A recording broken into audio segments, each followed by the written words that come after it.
Do you know what distracted you the most at a young age? My mom had me when she was 17. Yes, I know how that happens. When she was in high school, she was so wild that she didn't even know who my father was.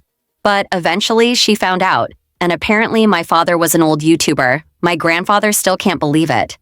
As a woman at that age, you wouldn't want to raise a child, but my grandmother and grandfather insisted she keep me. So, in the end, she had to raise me. She wasn't a good mother. When I cried, she would play loud music and act like I didn't exist. Sometimes I would open up to her because she didn't care about me. Luckily, my grandparents noticed. They took me in. My mom was happy to stay away and return to her own life. My grandmother took care of me at home. My grandfather would take me to the park. He had undergone hip surgery and couldn't move much, but he never neglected to play with me. I saw them as my real parents in every way. For a while, they even took me to weddings and events. But on the way back, there was an accident, and unfortunately, they passed away. The future of that life turned into the hell of my life. I cried for days. The house was now my mom's, and she returned. It felt like I had been left to die.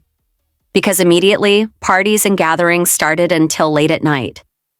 Within a week, she had become the most popular girl at school. Because the house was empty, everyone could come and have fun. But I was still mourning the loss of my real parents.